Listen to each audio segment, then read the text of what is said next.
Estamos recebendo nos nossos estúdios o presidente da Associação de Empresas do Mercado Imobiliário do DF, o Eduardo Aroeira. A gente vai conversar um pouco sobre a quantas anda o nosso mercado imobiliário aqui em Brasília. Eduardo, bom dia, bem-vindo. Bom dia, é um prazer estar aqui, poder falar para a audiência um pouquinho do mercado imobiliário. Vamos lá então, a quantas anda o mercado imobiliário? Estamos bem? Estamos num bom momento, momento de retomada, momento de estabilidade, de instabilidade? O mercado imobiliário, ele anda muito bem. O ano de 2022 foi um ano de excelentes resultados. Nós temos uma pesquisa realizada em conjunto com o Sinduscon, que é chamada de IVV, que é o Índice de Velocidade de Vendas. Além do IVV, essa pesquisa apresenta várias medições de mercado, quantidade de unidades ofertadas, quantidade de unidades vendidas. Temos essa pesquisa há 7 anos e podemos falar que o ano de 2022 foi o ano com a maior quantidade de unidades vendidas aqui no Distrito Federal desde o início da pesquisa, num total de 4.590 unidades vendidas. Então, o ano de 2022 foi excelente para o mercado imobiliário. E a pesquisa começou em 2015, não é isso, presidente? Exatamente. Então, desde o início da pesquisa, foi o ano onde conseguimos vender a maior quantidade de unidades. Isso dá um reflexo, traz um otimismo, em que pese passamos por um momento de instabilidade política no final do ano passado. O mercado permaneceu, como sempre, né? O mercado imobiliário é um mercado mais estável, por exemplo, que a Bolsa de Valores, né? Então, mesmo com essas instabilidades, o mercado se comportou de uma maneira muito positiva no ano passado. Quais são as particularidades do mercado imobiliário de Brasília, Eduardo? Eu me lembro que se falava, o plano piloto já está lotado, não tem mais novas ofertas, né, de mercado imobiliário. Aí veio o Noroeste, a gente teve o advento de Águas Claras, a gente vê o Parque Sul e agora a gente vê novas regiões possivelmente também sendo habitadas aqui no Distrito Federal. Então, o mercado não se satura no DF como a gente imaginava anos atrás que poderia ocorrer. Não, isso não ocorre não. E o Noroeste, por exemplo, foi o mercado com segunda maior quantidade de vendas, com 819 apartamentos vendidos no ano passado. Perdeu apenas para Samambaia. Esses dois bairros, para se ter uma ideia, foram bairros criados pela Terracap. Então, essa capacidade do mercado imobiliário do Distrito Federal de se reinventar. A ADEME participou de um projeto muito interessante, que foi a doação do projeto urbanístico do bairro do Jockey Club. É um bairro que vai se localizar ali entre o Lúcio Costa, né, e Vicente Pires. É uma área da Terracap. A ADEME utilizou os conceitos mais modernos de sustentabilidade, de permeabilidade para fazer um projeto que vai gerar muita qualidade de vida aos novos moradores. Acreditamos que esse projeto será aprovado pelo CONPLAN, que é o Conselho de Planejamento, um órgão da SEDU, ainda no mês de junho, sendo que teremos mais um novo bairro para comercialização de unidades, acredito, no segundo semestre. Essa é a nossa expectativa. É as margens da EPTG ali, não? As margens da EPTG. Você sobe a EPTG no sentido de Taguatinga, logo à direita, após o Guará e o Lúcio Costa, será o Jockey. E o Jockey trará também opções com ele, melhorias. Por exemplo, a marginal da estrutural vai ser duplicada, vai ser construída como forma de desafogar. Várias vias planejadas no Jockey visam desafogar um pouco do trânsito de Vicente Pires na EPTG, desviando diretamente para estrutural. Ou seja, além da construção do novo bairro, várias soluções viárias serão apresentadas nesse projeto urbanístico. Sem contar que sugerimos também uma estação integradora de trem, ônibus e metrô no bairro para o governo, que caso seja executada, e acreditamos que será executada, poderá também estimular a utilização de transporte coletivo melhorando ainda mais a qualidade de vida dessa região. Eduardo, você falou do Jockey, citou Samambaia, Noroeste. Quando a gente pensa em locais que ainda têm canteiros de obra ou que podem, de alguma forma, apresentar novas oportunidades de unidades residenciais, esses locais vêm à mente. É talvez a quadra 500 do Sudoeste também para muita gente. Que outros locais estão aparecendo aí como protagonistas nesse cenário de novos empreendimentos aqui no DF, para onde as pessoas podem recorrer, quem está pensando em comprar para morar, por exemplo, ou para investir? O mercado imobiliário de Brasília é bem diversificado e tem se destacado em diversas cidades. O ranking eu falei por alto, né? Em primeiro lugar de vendas em Samambaia, no ano de 2022, depois Noroeste, Águas Claras, em terceiro lugar, Planaltina e Santa Maria. Então a gente vê que o mercado imobiliário do DF é bem democrático, tanto para todas as faixas de renda da população, nós temos as condições de colaborar com essa habitação. E aguardamos ansiosamente desse governo a implantação do cheque habitação, que vai possibilitar que as nossas empresas contribuam ainda para faixas menores de renda da população. O que é o cheque habitação que estava no programa de governo do governo ibanês? É um complemento que seria pago, fornecido ao adquirente, que muitas vezes não tem o dinheiro para pagar o sinal.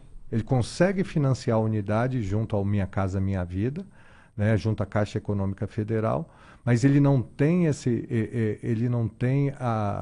o dinheiro da entrada. Esse cheque habitação, ele possibilitará que várias pessoas que anteriormente não teriam condição de participar desse mercado, possam participar junto às instituições bancárias, e isso desenvolva ainda mais habitações de interesse social. Entendo. Eduardo, vamos falar um pouquinho de economia. A gente está com o Eduardo Aroeira, ele é presidente da ADEME, DF. Você que chega agora à nossa programação, seja muito bem-vindo ao 97,5 FM. A gente está falando um pouquinho sobre o mercado imobiliário aqui em Brasília, dentro do nosso jornal Nova Brasil Brasília. A gente está acompanhando aí no cenário nacional toda uma discussão em torno dos juros. O governo Lula está preparando um novo arcabouço fiscal, ainda há muito mistério, muitas incertezas sobre o que vai ser isso. Mas permeando tudo isso está a questão latente dos juros, que obviamente tem um impacto direto no mercado imobiliário. O mercado está pronto para uma redução de juros aí, ou mesmo com esses juros altos a coisa continua caminhando bem, presidente? É importante a gente diferenciar a taxa de juros da Selic e a taxa de financiamento no mercado imobiliário. Vou tentar ser bem didático aqui, por favor, e não falar de economia. A taxa de juros Selic, ele impacta muito mais os bancos de forma geral. A taxa de financiamento imobiliário, principalmente no SFH, o funding, ou seja, o dinheiro utilizado para esse financiamento é do FGTS. E esse dinheiro, ele tem uma rentabilidade fixada por lei. Então, ele não é tão impactado, principalmente para imóveis econômicos e de médio padrão, tanto assim pela Selic. Até porque hoje temos uma taxa de financiamento de cerca de 8,5%, 9%, que isso em relação aos diversos bancos públicos e privados, que historicamente ainda é muito baixa. Eu lembro que eu comprei meu apartamento, que eu morei durante muitos anos, lá no Noroeste. Em 2015, a taxa era 9%, e na época era o mínimo histórico. Se hoje a gente está em 8,5% e 9%, então relativamente a taxa de financiamento ainda é um número muito baixo, né? E ainda vale muito a pena. Considerando que a Selic é mais de 13%, quem financia hoje um apartamento tem uma taxa negativa, vamos dizer, de juros, já que a taxa do financiamento dele vai ser menor do que a Selic. Isso significa que é um bom negócio hoje financiar o seu imóvel e financiar a sua casa própria. Agora são 8h45. Estamos conversando com o Eduardo Aroeira, presidente da ADEME-DF. Lembrando a você que está nos acompanhando pelo seu rádio, que a gente está também com imagens na transmissão ao vivo pelo youtube.com/Nova Manhã e que você, se quiser, pode falar com a gente através do WhatsApp Nova, que é o 98148-4631.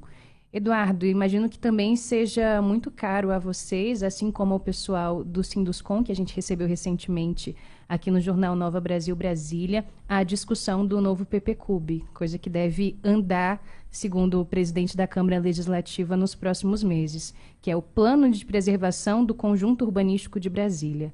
Estou certa? É realmente um ponto importante para vocês. É fundamental. E aí eu digo que é fundamental por dois motivos. Primeiro, porque todo brasiliense ou apaixonados por Brasília deveriam defender a votação do PPCub, porque ele é o único instrumento de defesa do patrimônio cultural da área tombada do Distrito Federal. Então, a não aprovação adia essas condições. Para se ter uma ideia, a ONU, a Unesco, cobra anualmente, formalmente, do governo do Distrito Federal e do IPHAN, a aprovação do PPCub como forma de defesa do nosso patrimônio. Para as nossas empresas também é muito importante. Por quê? Com o passar dos anos, várias legislações foram surgindo e existem vários choques de defesa, choques de orientações. Por exemplo, existem lotes dentro do plano piloto que são possíveis, segundo a legislação original, a construção de edifícios de até 9 pavimentos. Porém, algumas portarias do IPHAN dizem que alguns desses lotes só podem construir 6 pavimentos. Para o mercado imobiliário, para o empresário que quer investir nesses lotes, o mais importante, até do que a quantidade de pavimentos, o quanto constrói, é saber certamente o que ele pode fazer. Então, o PPCub vai pacificar todas essas legislações, trazendo para um arcabouço legal único, fazendo com que todas as análises tragam muito mais segurança jurídica. Isso vai gerar muito mais negócios aqui em empreendimentos no plano piloto. Muito bom. Esse é Eduardo Aroeira, presidente da ADEME-DF, que está aqui nos nossos estúdios da Nova Brasil FM, no jornal desta terça-feira, 21 de março. Eduardo, vamos falar um pouquinho dos preços dos imóveis em Brasília. A gente historicamente ouve falar que o custo de vida em Brasília é muito alto, mas hoje você vai em qualquer capital do Brasil, você vai num restaurante, você paga basicamente a mesma coisa, num prato de comida, o lazer também, mas de fato quando se fala em moradia a gente tem ainda um ticket médio, digamos assim, mais elevado aqui em Brasília, a ponto da gente ouvir piadas de que se você ganhar na Mega Sena, você consegue dar entrada no apartamento no Noroeste, né? Como que está essa questão do preço? O mercado é livre, claro, é oferta, demanda, mas como é que vocês olham essa situação? Muita gente que às vezes prefere vender um apartamento em Brasília, vai comprar um na beira da praia e diz que ainda vai embolsar um dinheiro dessa venda. Como que é para o mercado ser conhecido como um mercado caro do país? Na verdade, isso não se aplica mais nos dias de hoje. Por exemplo, hoje temos os 2 grandes bairros de alto padrão aqui no Distrito Federal, que é o setor noroeste e a quadra 500 no sudoeste. Hoje, a grande maioria das empresas está praticando aí entre 16 e 18 mil nesses 2 bairros, dependendo da tipologia dos apartamentos. Por metro quadrado. Por metro quadrado. Quando a gente vai para Rio de Janeiro e São Paulo, no alto padrão, a gente encontra preços de 50 mil, 60 mil, coisas impensáveis aqui no Distrito Federal. Quando nós pegamos a média, também isso também não é verdade, que aqui temos os preços mais caros do Brasil. Tá. Segundo a pesquisa da Câmara Brasileira da Indústria da Construção, a Brasília se encontra em terceiro lugar, atrás de São Paulo e Rio de Janeiro também. Uhum. Então, tanto nos preços mais altos quanto na média, nós nos localizamos numa situação das capitais com maior valorização, mas também não somos a capital mais cara do país. Eu queria acrescentar também uma informação, porque muitas vezes a gente fala de valorização de imóvel e as pessoas veem isso como um ponto negativo. Eu costumo citar que ano passado o imóvel em Brasília foi a capital que teve a melhor valorização do imóvel. O pessoal às vezes olha pelo lado negativo e fala assim, ficou mais caro. Brasília, no ano passado, teve uma valorização de 16,77%, seguido por Salvador e Curitiba. A média do Brasil foi 15,06%. Mas, na prática, o que isso significa? Isso significa que a média da população de Brasília, ela teve riqueza gerada. Isso é um enriquecimento da população. Porque as empresas e os lançamentos imobiliários são a grande minoria dos imóveis da nossa capital. Então, isso é muito positivo se falar. Quando o imóvel valoriza, nós geramos riqueza. E isso toda a população do DF sabe e costuma aplicar imóveis. Mesmo em momentos de dificuldade política, econômica, o imóvel tem sido um investimento seguro. Muito bem. Eduardo, como que está o movimento dos investidores em Brasília? Anos atrás, quando começaram os primeiros prédios altos ali na Samambaia, por exemplo, muita gente aqui até do plano, tenho amigos que eram jovens, 20 e poucos anos, mas que estavam fazendo ali uma poupancinha para comprar um apartamento, para investir lá na Samambaia. A gente viu isso acontecer em muitas regiões do Distrito Federal. Hoje temos muito investidor em Brasília ou quem está comprando para moradia? Normalmente, naturalmente, a grande parcela dos compradores são usuários finais. Então, é muito comum você comprar para mudar. Durante a pandemia, isso foi característico. Durante a pandemia, teve uma situação muito interessante, que as pessoas passaram a ficar mais tempo em casa. E, com isso, passaram a ver o quanto que o imóvel de qualidade é importante para a vida dela, do dia a dia dela. Então, houve uma migração e uma grande procura, por exemplo, por coberturas, por apartamentos com varandas. Então, as pessoas passaram a movimentar. Então, quem tinha um apartamento de 2 quartos passou a procurar um de 3 quartos. Então, as pessoas procuram os imóveis para morar. Mas, ao mesmo tempo, citando isso que eu falei com relação à valorização do imóvel aqui em Brasília, foi a capital com 16,77%, os investidores também estão muito atentos a isso. Para você ter uma ideia, o CDI, no final do ano passado, estava em 12,39%. O IPCA, 5,79%. Então, a gente tem que a valorização do imóvel de 16,77% superou em muito tanto a inflação quanto os principais investimentos de renda fixa. Além disso, tem que se lembrar que o investidor que compra, além da valorização desse imóvel, ele ganha também com o aluguel. Então, o investimento em imóveis ainda está muito procurado. Nesse momento de incerteza econômica, uma vez que o novo governo federal ainda está pautando, por exemplo, o arcabouço fiscal ainda não foi anunciado, vários postos do governo ainda estão preenchidos, as pessoas procuram o imóvel por quê? Porque o imóvel é um bem de raiz, ele é muito mais estável como investimento. Então, nesses momentos de certa turbulência política, econômica, o imóvel também se destaca como um investimento seguro. Agora são 8h53, a gente já está caminhando para o final do nosso jornal, mas fiquei curiosa. Quando você fala de Brasília ser a cidade que teve a maior valorização de imóveis no Brasil no ano passado, superando a média nacional, a que a gente pode atribuir principalmente ou de forma secundária essa colocação? Brasília tem uma característica, primeiro, nós temos uma área tombada, né? Então nós temos limitações de terrenos, que a gente só consegue adquirir a grande maioria dos terrenos junto à TerraCap. Então, houve uma valorização dos terrenos. Houve também vamos dizer, uma ressaca da pandemia, uma grande valorização dos insumos que aumentou os nossos custos de construção. Mas também Brasília sempre, pelo fato de ter servidores públicos, mesmo em um momento de dificuldade econômica pelo que passamos no ano passado, a população de Brasília tem mais capacidade, mais estabilidade no emprego, então ela sofre menos com essas inseguranças.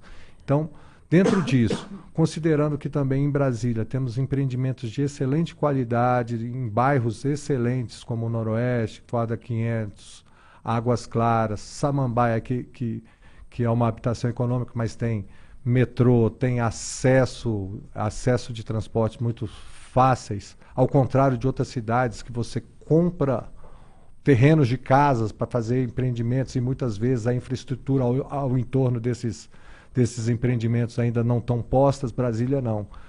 Nós saímos de cidades já planejadas, né? Então acredito que isso tenha colaborado bastante para a grande valorização aqui do Distrito Federal. 8h55, a gente está caminhando para o fim. Eduardo, você fez uma defesa aí da compra do imóvel, eu ainda sou desses também, talvez pela força da tradição, pelo que eu ouvi dos meus pais a vida toda, mas a gente está num momento que tem um monte de influência aí na internet falando de educação financeira, que graças a Deus se democratizou, se popularizou muito, e a gente vê gente fazendo conta de aluguel, né? Não, com esse valor da prestação, você mora de aluguel num apartamento melhor e tudo mais. Comprar ou alugar, Eduardo? Olha, a compra do imóvel é uma decisão muito séria e muito importante. Então, não existe uma resposta absoluta para isso. É importante que a pessoa analise, primeiro, sua renda, suas despesas e veja sua capacidade de pagamento. Em vista disso, observe, se tiver a capacidade de comprar, observe os imóveis à venda. Identifique se aquelas empresas elas são tradicionais, como elas se relacionam com seus clientes. Hoje em dia na internet é muito fácil, através de vários sites como Reclame Aqui. Identifica como essas pessoas tratam seus clientes. Verifique também se esses imóveis são registrados em cartório. Tem o memorial de incorporação, que é a única garantia desse comprador que ele vai comprar efetivamente aquilo que está sendo prometido. Diante de todas essas informações, verifica a sua capacidade. Se ele tiver capacidade, eu recomendaria a compra de um imóvel novo. Se não, o aluguel também é uma excelente oportunidade, aguardando sempre a possibilidade de uma situação melhor que ele consiga comprar o imóvel que atenda a ele e a família dele. Tá aí. Muito bem. Esse foi o Eduardo Aroeira, presidente da ADM-DF. Obrigada pela entrevista. Seja sempre bem-vindo. De nada, é sempre um prazer falar para vocês e para toda a audiência sobre o mercado imobiliário.